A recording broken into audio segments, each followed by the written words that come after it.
Welcome to our final session for Rustici The Gathering, the third edition. And I'm really excited this year. We're actually doing this more in person than some of the other sessions we've done. And with me is a familiar face, maybe to many of you, but in case you have not met him before, we have Mike Rustici. Hi. Who is the founder of Rustici Software joining us. And so I'm really excited to spend time with you. We've been reminiscing. We have Joe Donnelly off screen. He'll be talking a little bit later. We've been going through some memory lane stuff today over the last hour or so. If my voice is hoarse, it's because she's made me laugh too much. It's been great catching up. Yeah, so it's been a lot of fun reminiscing, but we thought, we started the gathering on Tuesday with the theme of adapting, embracing change, particularly in the learning technology space and where we are today. But it also transcends to adapting and embracing change and how we work and the companies we work for and how we run our businesses. And so I thought it would be fun to sort of reflect on what how Rustici has adapted and embraced change over the years. And what better way to do it than to bring in Mike, who founded Rustici in 2002, 22 years ago, and get a little nostalgic here. So we're going to hear a little bit more from Mike on what he envisioned when he and Tim Martin first started this place and how it's grown up over time. And so we've got this lovely skull full of questions that we'll pull out along the way. But before we do that, Michael, I'll just let you do a little intro yourself. Tell us a little bit more about Rustici and where you started things and how Watershed fit into the mix. Yeah, so when I started Rustici Software, I didn't intend to be a company, really. I didn't intend to be sitting in front of a sign and have people arguing about how to pronounce my name all over the place. It was just kind of the first thing I thought of when I went to the town hall to register for a business permit.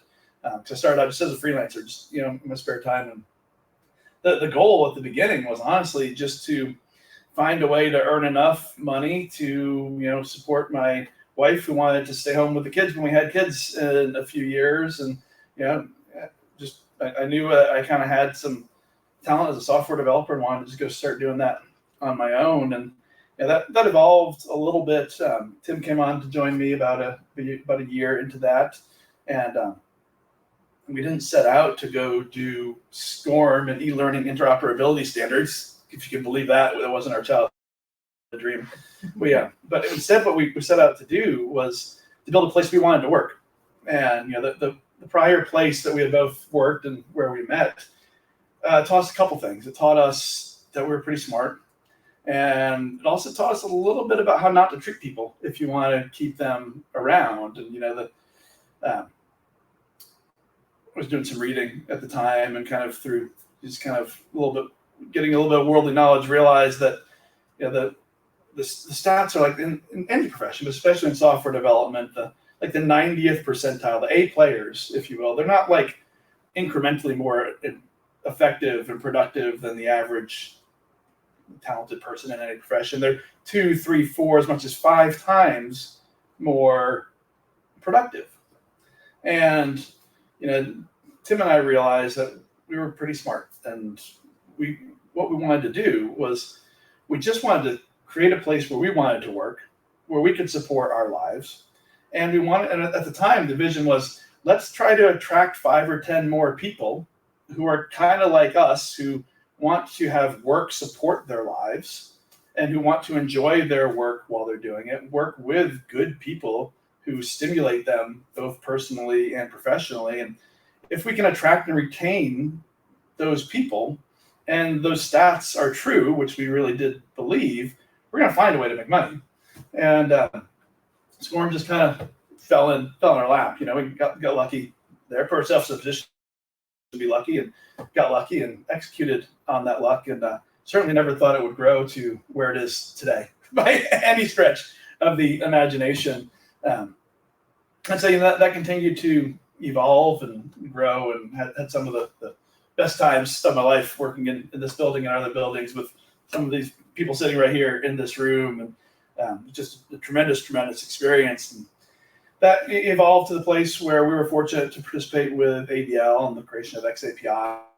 And at the time, I was thinking, okay, any technology has a life cycle, and SCORM's been around for well over a decade now, which is a couple generations in the world of technology. And so let's go figure out what this kind of next evolution is going to look like, and the next way to, the next wave coming into the learning space, which at the time we thought was going to be around data and analytics, and trying to go be very scientific about big data was all the rage back then. And so Watershed was really kind of our bet on an eventual decline of Rustici Software, but we were massively wrong. When we spun off Watershed and sold Rustici Software, we were 100% convinced we were selling at the peak, and we got this one, we nailed that one, but you guys have just taken it to new heights that I could never have imagined. It's been so fun to watch and see. Yeah, it's pretty wild. So you've got my mind thinking about a lot of things, just that you were just talking about. One, what you started in the company and sort of the way it was founded, and a place that you want to show up to work, you want to come to work, it's fun, and it's not the only thing you do. It doesn't define you. It's just part of what your day is. It's not all of your day. I think for a lot of us, and I'm looking at Joe because he and I'm starting to have the realization in this room that I think I've spent as much time working at Rustici as I did professionally prior to coming. So I think I've been in the workforce for about 15 years, and I'm going on 14 years here. So I've spent half of my work life as a Rustician at this point.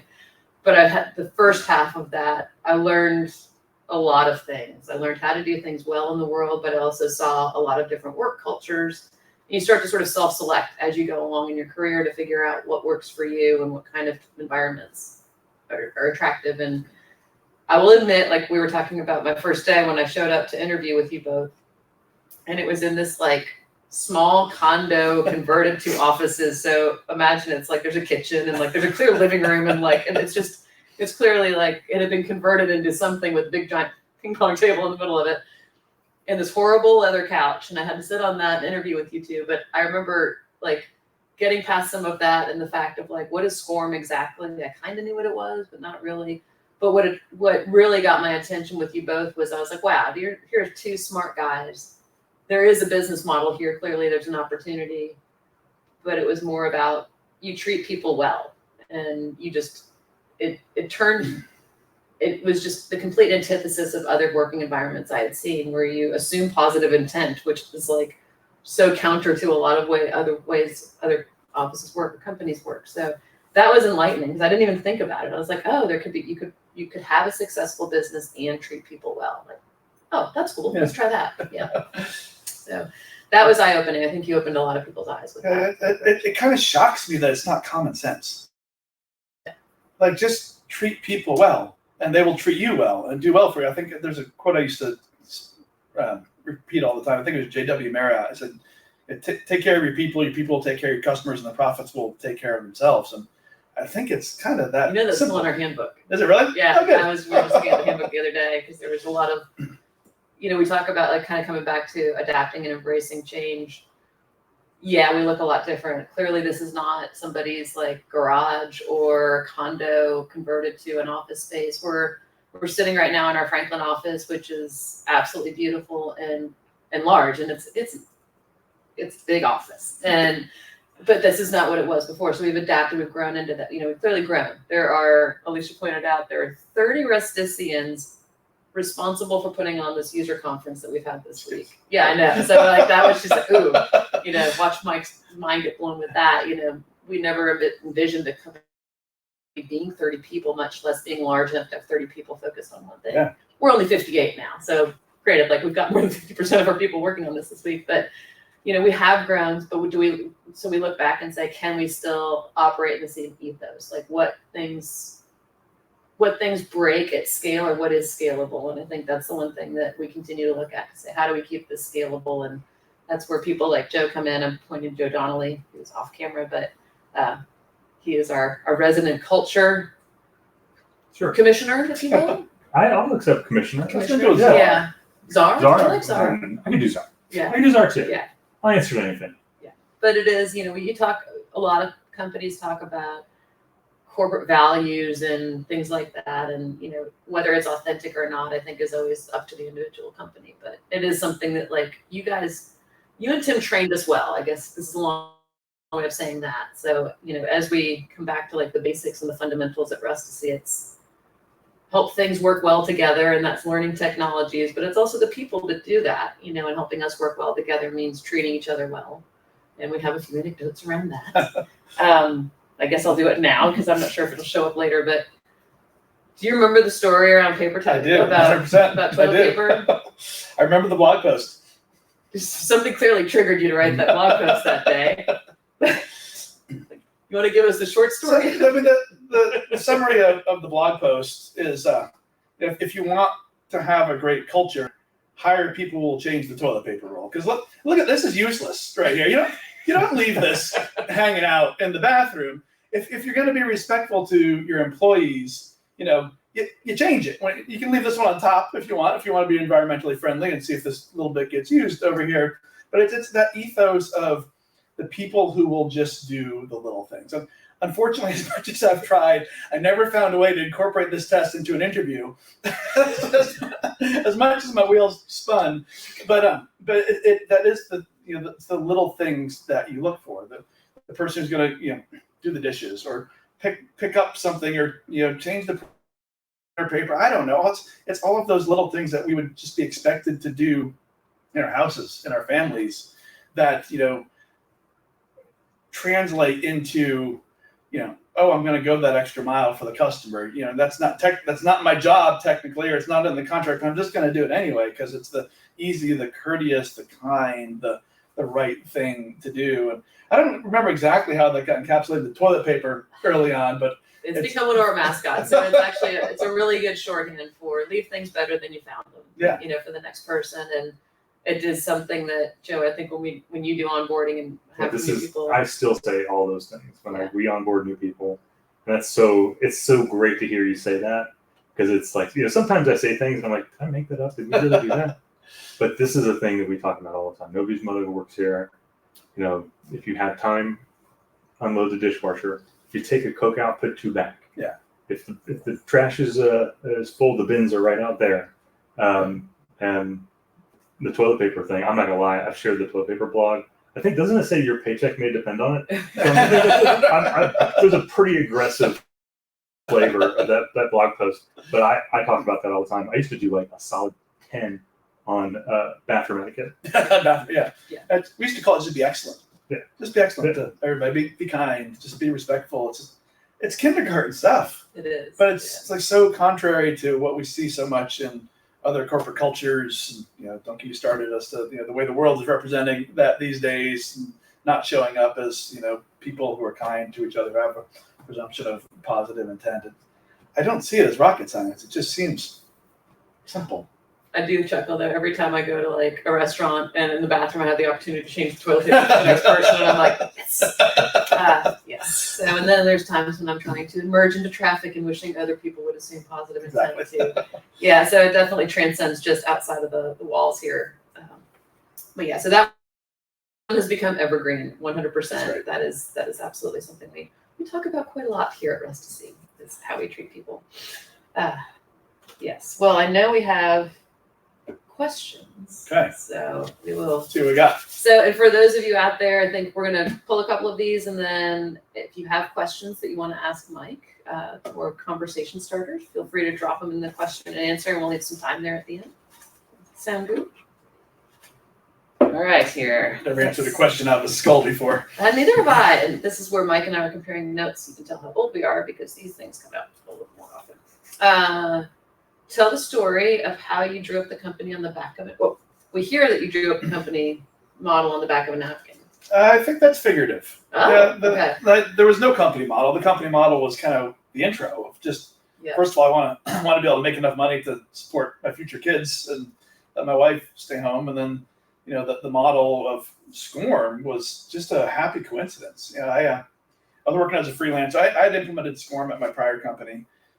Just completely, we were one of the early adopters because AT&T Wireless required it for a contract, and one of the salespeople came running down to the developer pit like a chicken with his head cut off, saying, "Hey, you got to do this big thing," and so I did it. And I remember being really impressed by it.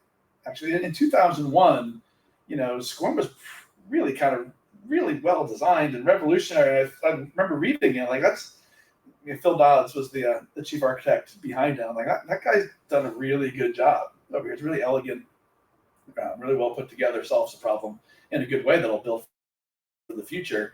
So just didn't think anything of it. And then I'm out just working on freelance software development. I worked for a physical therapy company. I did a survey for radio stations, all kinds of just random stuff. And I go to change my email address on the ADL SCORM news group at the time, and somebody just messaged me and said, "Hey, do you know anybody who can help me with SCORM?" He messaged me because I was the only other one online at the time.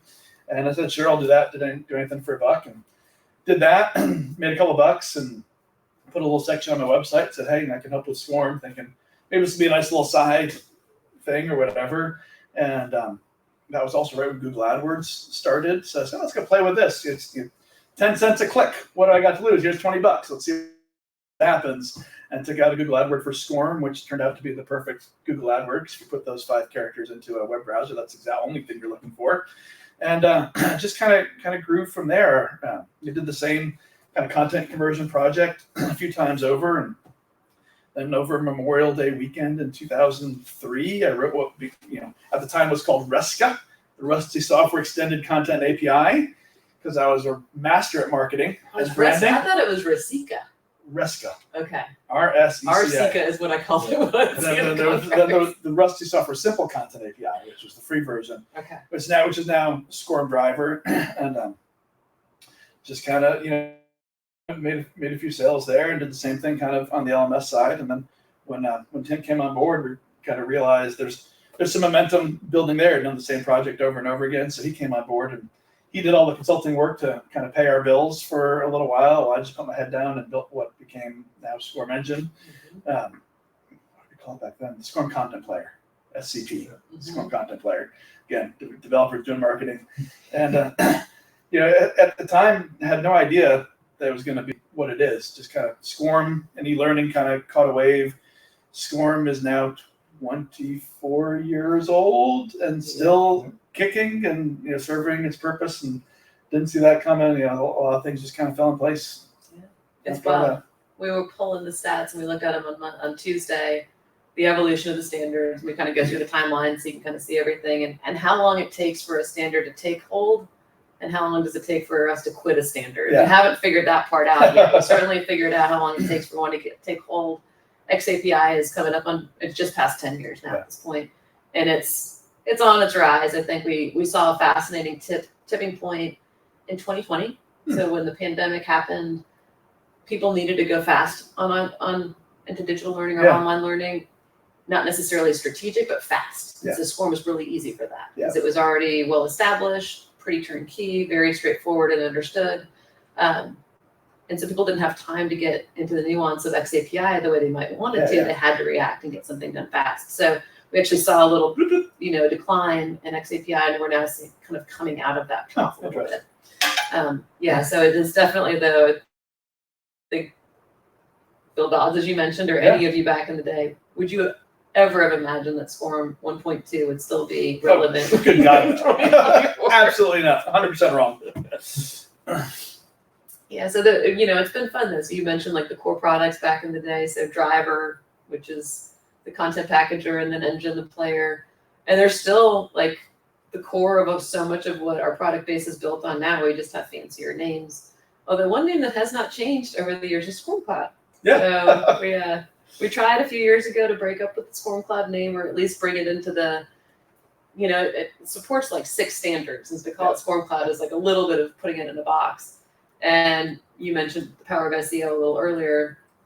We're so synonymous with SCORM Cloud that that's how almost everybody finds their way to us. Yeah. Like if you look at the Google Analytics, it hands down beats Rustici Software as far as like how people get to us. So we said, we'll keep SCORM Cloud. We'll explain it to you once you get here. Exactly. Let's pop in and see if we can find another interesting question here. Well, we've already kind of covered this when we talked about the ideal company. It is funny though, there's something about like the culture and how it's adapted. And we started talking about a little earlier around scalability and like is this sustainable? And I think Joe and I in particular, know what it felt like when there were 8 people here. I think when I joined, there were 8 people. Chris Tompkins and I joined on the same day. So it's kind of fun. We're the twins. And, seeing how it's been pushed and challenged over the years, because there are places where it gets hard And one of the things that I think you guys founded on or enjoyed or really, hammered home early was the importance of being in the same office. Yeah. So that was really important to you. I mean, I guess you never thought about it any differently. Yeah, but back then remote working wasn't nearly the thing that it is now. Although we did have, Brian Rogers, Ben Clark were kind of some of the early folks who pushed in that direction. But our sense was always you need to have that sense of community. There's something about that lunch table back at the Aspen Grove office that will always be super special for me. People coming together, those just chance encounters and everything, and that feeling of camaraderie. But obviously that's changed now post-pandemic. I'd be fascinated to hear how you've been able to maintain some of those things. Yeah. We do have a quick question from somebody that's going to be leaving soon, so we wanted to get it out there. So, Paul Juskowitz from Powertrain. Oh, hey! Do you owe him a beer? I'm sure I owe him about a dozen Because he wants to know where it is. It is wherever you want it to be, Paul. Give me a call. I love that. Yeah. Yes. Just a Kwitz. It's harder to pronounce than Rustici. Yeah. I think I hear around the office Paul J. Yeah, yes, that's all you need. Yeah. Paul J. But yes, he is part of the crew. Like when we go to ITSEC, your name comes up frequently as part of the old crew out there. I'm sure. Yes. But yeah, so, if we look at where do we work today, it's definitely changed where I usually break it down. A third of us are in the office 2 to 5 days a week. A third of us could be, but choose not to be. And a third of us logistically couldn't get here on any given day. So we are absolutely distributed now. And it makes it harder for those change the toilet paper moments, because you can't really keep an eye out for somebody or leaving it better for somebody else now means different things. So it means we're bigger now, so it means process. If someone's going to take over your account or the code that you wrote or the PR that you pushed, like how do you make it easier for somebody to work with you? So we think about things like that. But as it talks about, taking care of people remotely, we have a fabulous office manager named Liz Poston, her superpower is knowing when people need an extra touch or an extra piece of bit of attention. She's really good at sending special cards or just little silly notes or whatever it might be to let people know that we're looking out for them. And so it helps to kind of keep an eye on people. It's hard. There's no body language. You don't see anybody whose shoulders are slumped over or might be having a rough day, and that would have told you so. So you have to be listening, and it also requires people to talk. And so that's where we leverage things like Slack and other virtual communication tools to tell us what's going on. So we have a working on channel. What are you working on? And we hope people share with that. But that's our way of gauging, are people okay? What's going on in their world? How can we help them if something's up?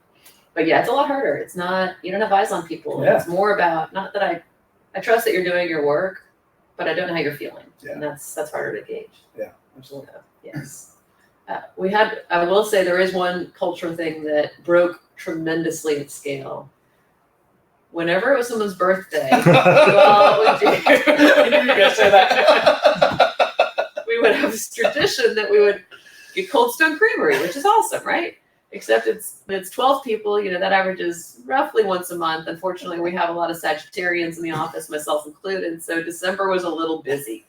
And between holidays and ice cream birthday, yes, it was like the Rustici 15 every December. It would be, yes. So it was also, people started opting out, but we didn't update orders. So we ended up with a freezer full of Brian Rogers, I think, had Cold Stone for life in there. Yeah, that was fun. Yeah. I keep souvenir of that. Right here. But yeah, so there are certain things when we look at it. That certainly didn't scale. So now we have to figure out ways to adapt. I don't think we've done a better birthday swap out yet. That one just sort of took the cake, but that was a good one. Or took the ice cream as well. Exactly. Well done. You're welcome. Yes. Dive into a couple more. Do we have more questions coming in, Joe? Not yet. Not quite yet. Okay, cool.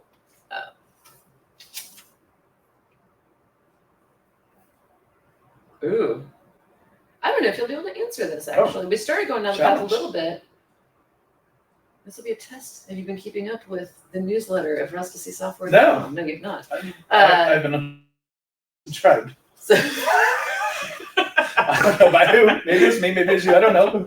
I've been excluded. So the question is more about comparing where the products as you remember them to where they are today.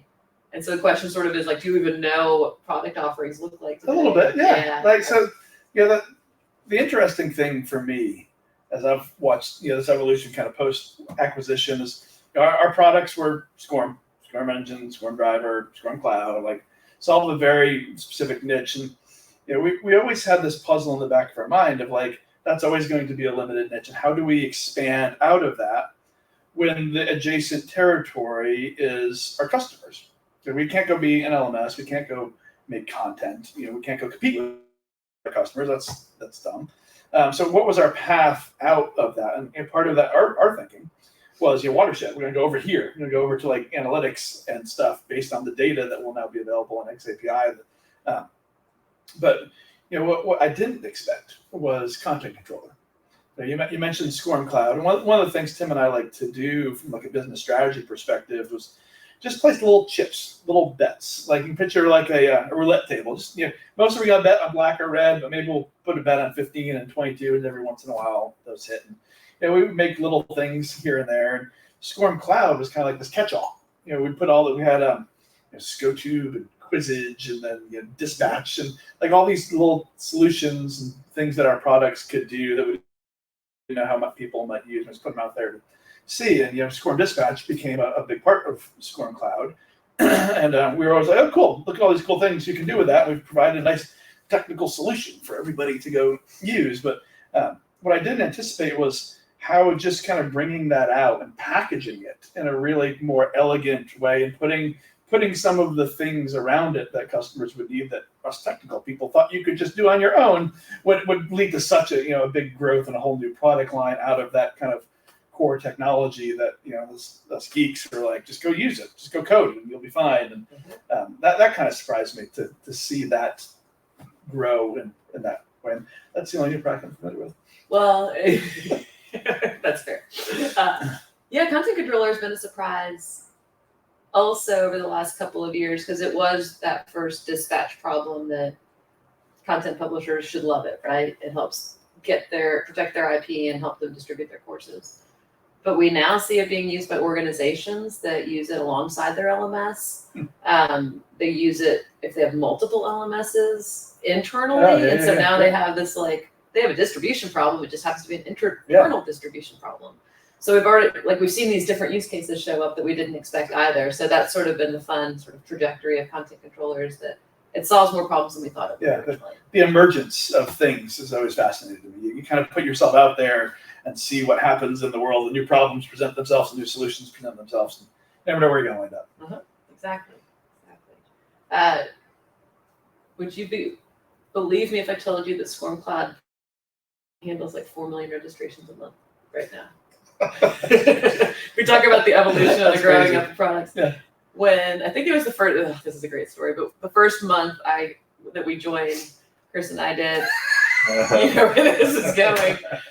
Going back to cake. SCORM, it is going back to ice cream and cake. And that was, again, the Rustici 15 is a real problem here. So we're celebrating because it's the 100th paying customer of SCORM Cloud. And much like back in the day, if you went to like the grocery store, like the 100th customer and balloons would drop or whatever, Mike has a cake and he's got a wad of $100 bills to give everybody a $100 bill to celebrate the 100th customer. However, new bills are very sticky and they like to hang, it's hard to break them apart. And he hadn't done the prep work for this. So he does the big setup and it's lovely. And there's this giant cake sitting in front of us. And he goes to make it rain. Make it rain, baby. And what it turns into is like an asteroid of like $100 bill wad just drops right into the cake. Right in the middle of the I think it was in front of you too, wasn't it? It was You pretty great because I was like, yeah. I guess I have to share. So so that was but just fun moments of like every company has their milestones, and this was one that was just obviously a really fun one. But we haven't been able to top that type of celebration. If you're gonna make it rain, you gotta fan the bills. Yes, So we gotta practice that one. Yes, so we learned our lesson with that one. Let's see. I'm gonna grab one more of these. Any more questions? You go. Just give me a holler if you got one. We've talked about our office evolution, I think. Yes. So 2-bedroom condo to 2 floors. What I want to correct you is that office wasn't repurposed. That was custom designed by Tim and I. Was it really? Apparently not very well. Wow. but we always have been very particular Your about. design skills have improved tremendously. Well, thank you. We can afford an architect for Yes. this one. Yeah. But yeah, I think office design is really a big important part of company culture. And one of those, the thing I can't believe others don't get right. You know, we always believe in one, giving people the space they need to do their work. And if people are your most important asset and actually doing the bulk of your work, doesn't it make sense to invest in them?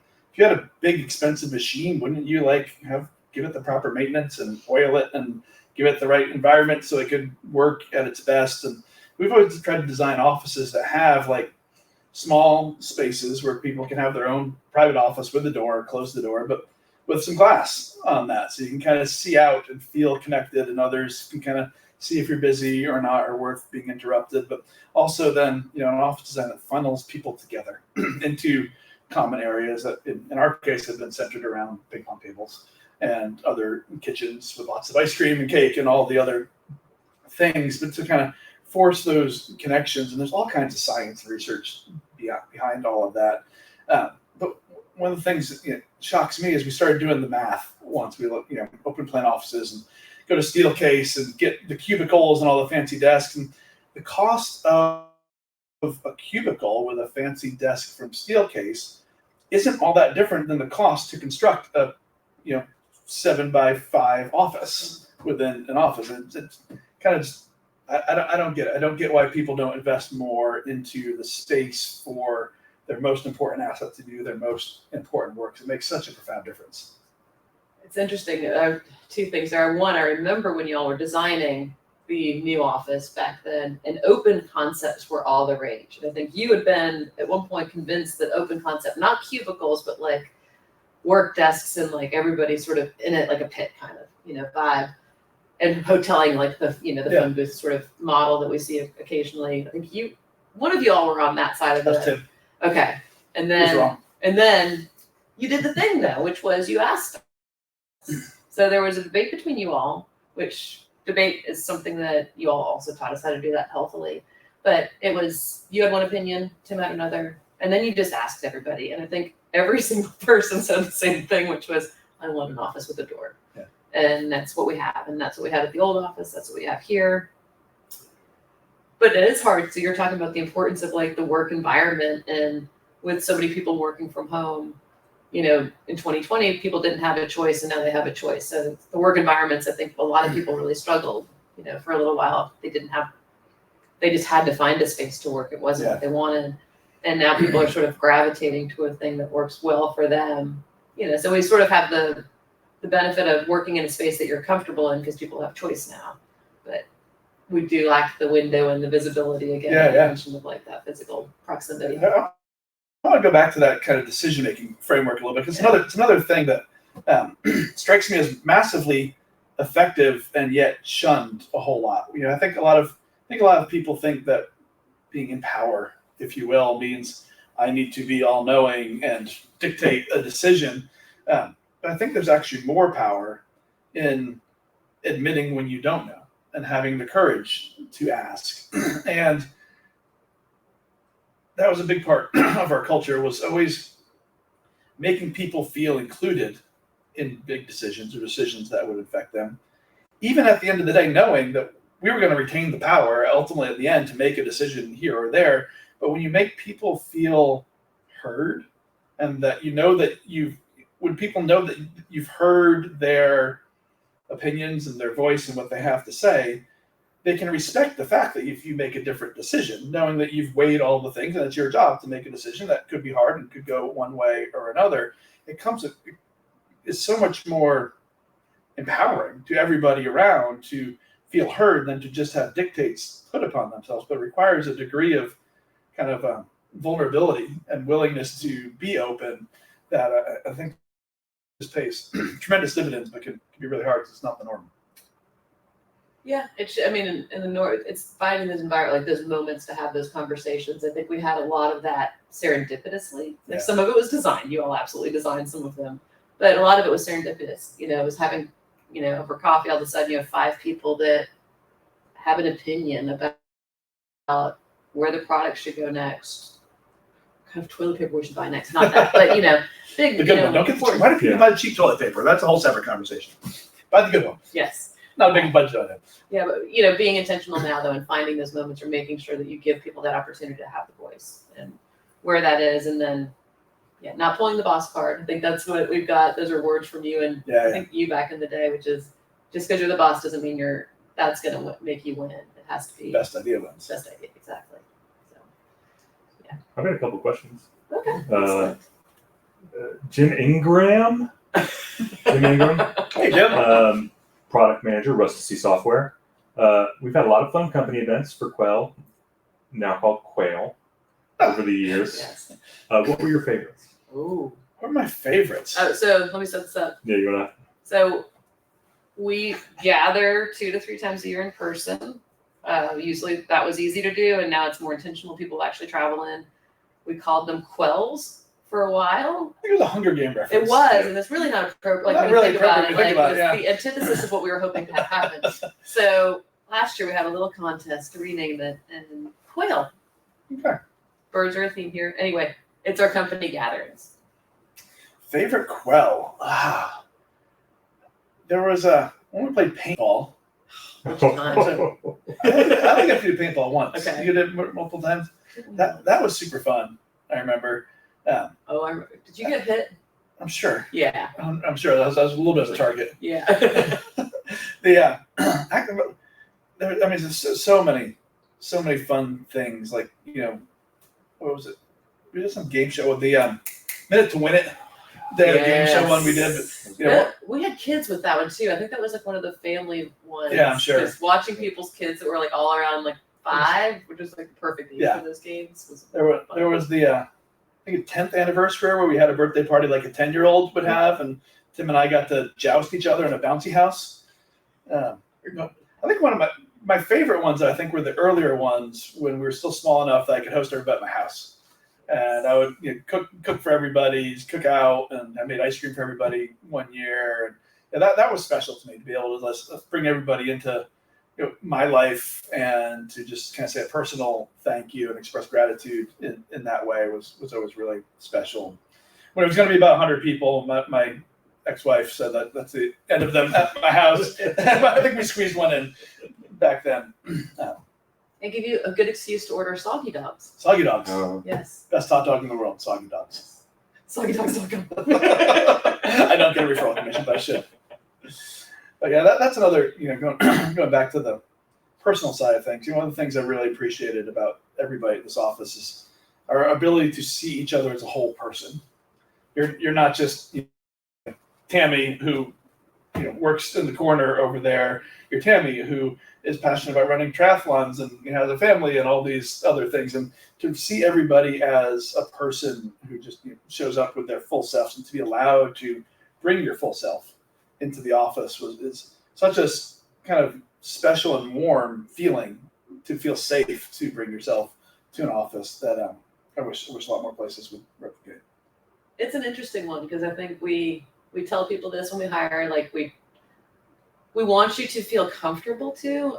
And there's this balance of some people learning how to be comfortable doing that, because it isn't the norm. So if you have worked in places where frankly no one wanted to know what was happening when you weren't in the office or didn't have time for it or whatever, it's a little bit off-putting. So it does take some people, I think, a little bit of time to warm up to it or feel comfortable or safe enough to say, oh, no, you genuinely care about what I did last weekend, or if there's something on my mind, or I have this restaurant I went to that I loved, people want to hear about it. Yeah. But I think it takes people a little while sometimes to get used to that. Yeah, the new people, as new people come on, there's some of us who've been around, like Andy Whitaker and Jim, same thing, that there's, I guess the old guard still have a lot of affection for one another. And sometimes when new folks come in and they see how we behave around each other, that it's very much like family or brothers and sisters, that it's like, Literally. oh my God. Well, yeah, literally, sometimes literally. Because it's not uncommon to see Ryan Donnelly walk in and then us embrace because we haven't seen each other for 2 weeks. But it's an interesting thing to see people who haven't seen that in a workplace before.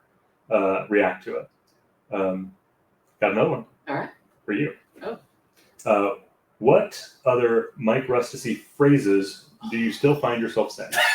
Oh, this is hard because you could essentially mix up any metaphor you would want to, and it would succeed as a Mikeism. And someone did it yesterday. I think Elizabeth did it, and she didn't even realize it because she's never worked with you before directly. But yes, the mixed metaphor I think is always going to be there. Classic. It is. I'm trying to think. I don't have any phrases. Wasn't there like not more than one way to skin a cat? There was just something with the skin a cat one. Yeah. It takes a next level of intellect to not create the metaphor, then to create another one and mix And put them together. It's really next level thinking. It is. Yeah. It is. But yeah, and I wish I had one on the spot. But of course, this is going to be one of those things. I will wake up at 3 a.m. and be like, I got it. Jim, we'll burn that bridge when we get to it. Very good. Standards, Chris. Standards moved at glacial speeds. Glacial speeds. That's one of them. Anybody else? Anyone? Oh, hold on. Got something coming. Mincing hairs? Ben. Ben Clark. I think I recall mincing hairs. I think that's it.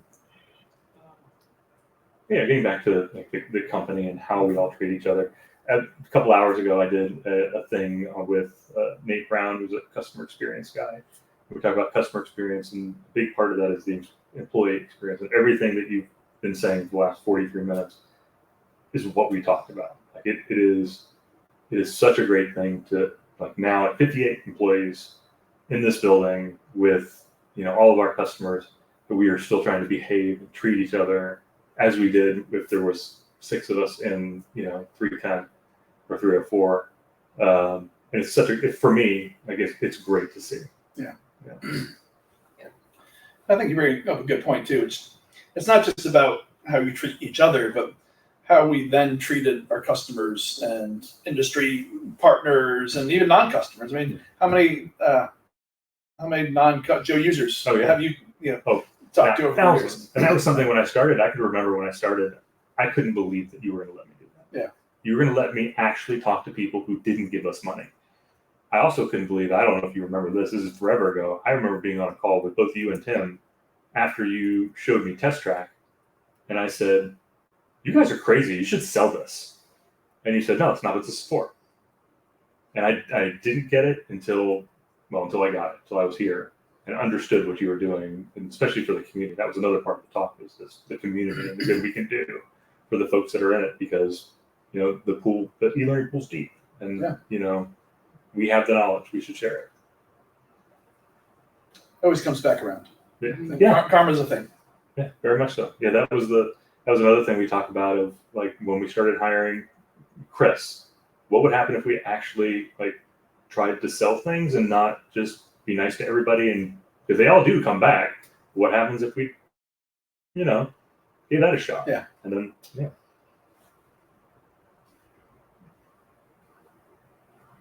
Yeah.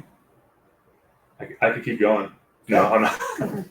No, so one thing you mentioned that's really, we've talked about before, but how we interact with each other and how new people see it. You only are able to do that or have culture pervades when you have tenure. So the reason why what you guys built 22 years ago still exists today is because there's people like Joe here. I'll throw myself in the bucket in that group. I'll throw myself in the bucket. To pass that along. So we call it knowledge of the ancients, and unfortunately it's appropriate for some of us. But that's sort of you passing it along. It's that lore. And so how do you continue, like the continuation there is just storytelling, it's modeling, but it's also adaptability. So we go back to that again of like, just because that's how we did it, like if we had said, and companies are doing this today, nope, we only work well in an office, we're doing it again. But we're not going to do that, even though it's fair game, right? Yeah. People are doing it all over the place, and we said that's the way that's what worked best for Rustici back then. But we're not going to do that. Like, so there's, you know, we're finding the best of both worlds, maybe, of, you know, what did you guys envision 22 years ago, and then what's feasible today? Yeah.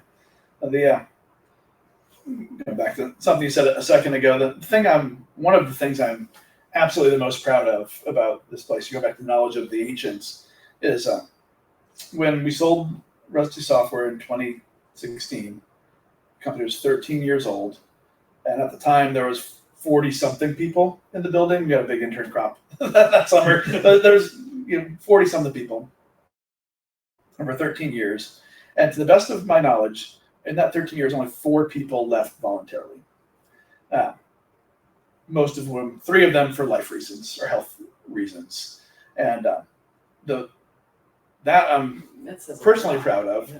But also just that's fun and nice. But from like a just bottom line dollars and cents perspective, the cost to hire and retrain and the cost of turnover and the ability to take nobody else in the world has the knowledge Joe Donnelly has of everything SCORM and all the products that we've built. It can't be recreated. It's invaluable.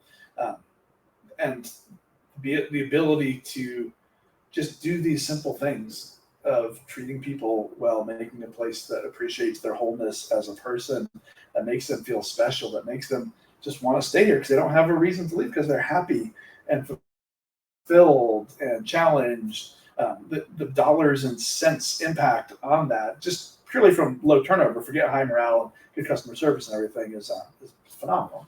Absolutely phenomenal. It's special and honoring to me to kind of see that and look back on that.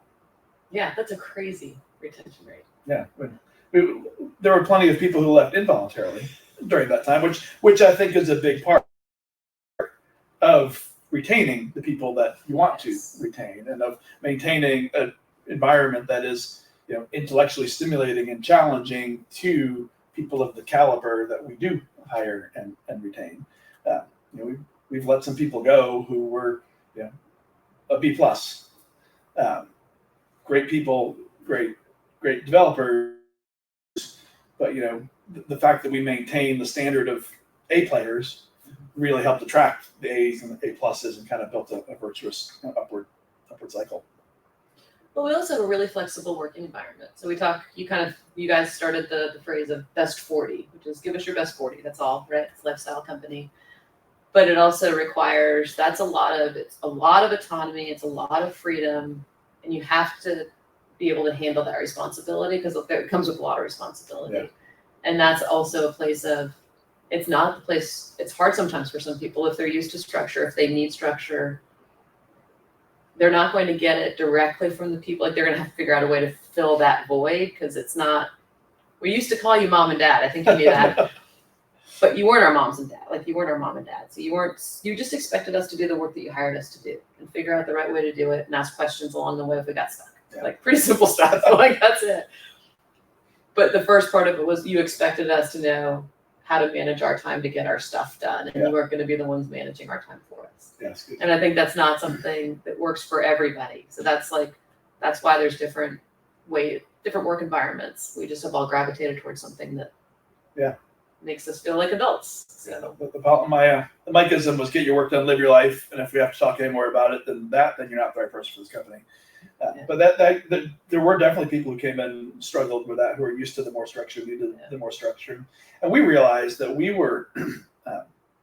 needed to provide a little more guidance. We were in an effort to give freedom and respect to people. We were being unclear about expectations. We said, don't worry about vacation. When I take my vacation, I want to take vacation. And some people are like, well, so I'm going to get 2 weeks. I'm going to get 10 weeks, and I have no idea. And so we needed to actually do provide. It was actually more respectful for us to provide some guidance and clear expectations and put that communication in place versus just saying, we trust you, just figure it out. Kind of it was a little too much for even the most responsible to not have that expectation clearly communicated. Well, that maturity starts to show up in other ways too. It's not just how you work, but it's what work that you do. And I do remember there being a moment that was like, yeah, they know PHP. Let's give them WordPress. They can just dabble in that. And it was sort of like, fine, choose your own adventure. And it was like, what do you want to work on next? And find your own things. I know we're on. I'm getting highlights bolded. I think Tara is making the words much bigger. This is ending question to wrap up as opposed to time. Okay. So, ending question. This is for you. Okay. What's the most absurd pronunciation you've heard of our company name? And how do you, the story behind how do you pronounce Rustici correctly? So you got a story for how you pronounce Rustici correctly. First of all, never name a company after yourself. It was not intentional. In fact, I've still got some voicemails if people want to renew your healthcare plan. I can forward to you if you'd like. Excellent. This many years later. But I think it has been actually a pretty good name in the sense that it kind of gets people talking. This is a conversation topic. I know many people have had over a beer, which is a kind of a roundabout way of doing some good marketing and everything. So the most absurd way, I don't really have a great answer to that. Rustici, Rustici, Rustaki, Rusty, Rustic. My favorite mispronunciation of Rustici is when my daughter played lacrosse and I volunteered as the PA announcer, and she scored 3 goals and I mispronounced her name intentionally all 3 times. That brought me joy. Differently each time? Differently each time. Okay. That brought me some joy, but I don't know how that translates. But the story, if you want to remember how to pronounce Rustici, is a story of cheesy pickup lines and 80-year-old grandmas. If you'll indulge me for a minute, you will never forget how to pronounce Rustici, because it starts back with, in the old office that I did design with Tim, with the ugly leather couch that I still have because it's the most comfortable couch you've ever sat on. Client emailed Tim, and he asked Tim in email, how do you pronounce Rustici? And so Tim responds back with a phonetic spelling that includes an email, copies me on the email, and I look at it, I'm like, dude, that's all wrong. That's not how you would spell it phonetically. And as we're wont to do, because we can argue about anything with the presumption of positive intent, so we get very pedantic and argue about everything we can in the most joyous of ways. We go back and forth for 2 or 3 weeks as to how you would spell Rustici phonetically. Neither of us remembers English class from 5th grade and phonetic pronunciation, but we think we do, and we're going to be opinionated. So we do that. But this happens to be right before Thanksgiving. And so I go home to Connecticut, where I'm from, and sit down for a Thanksgiving meal with 25 Rusticis, and you can picture the scene with the hand waving and the stories and the yelling and everything, and it's exactly what you'd expect. And we quiet now, and after dinner, I throw the question out to the group: how would you spell Rustici phonetically? And everybody's got an opinion. Of course, everybody knows. Back and forth, yada, yada, yada, yada, more hand waving, everything, blah, blah, blah. And the whole time, Grandma Rustici is being quiet. She's not saying a word, which is unusual because Grandma doesn't keep her opinions to herself, and she's a retired English teacher. So you think she's going to be the one who knows the definitive answer to this question. And finally, everybody shuts up, and Grandma pipes up and goes, guys, it's really simple. If anybody ever asks you how to pronounce Rustici, you just tell them that Rustici rhymes with ecstasy. And I said, Grandma, where were you when I was 19? I would have used that line over it again. And now you'll never forget how to pronounce Rustici. And I appreciate you indulging me in telling that story one more time. Thank you. Yes. Now we have it on tape, so we don't have to ask you ever again.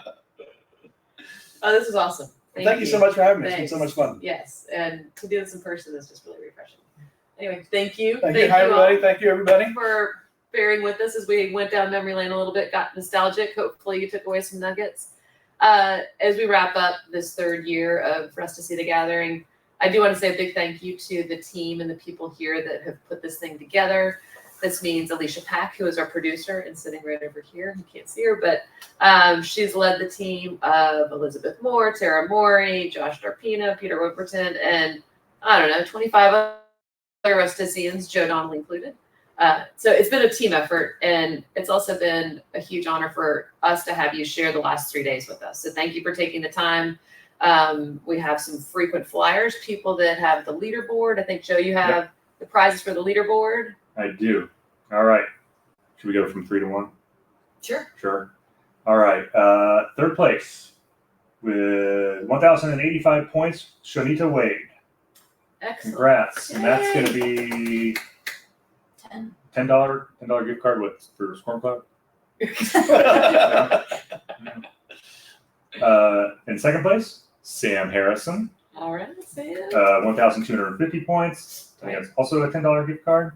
And in 1st place, and I'm going to mess this name up. I'm sorry, Sean Rugi.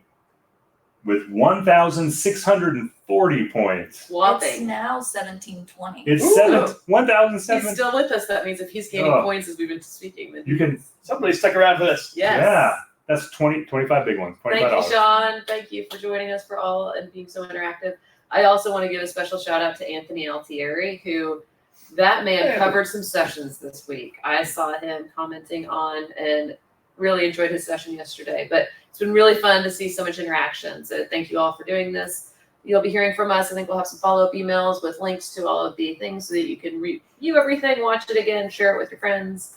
And yeah, thanks again for the 3rd annual Rustici The Gathering.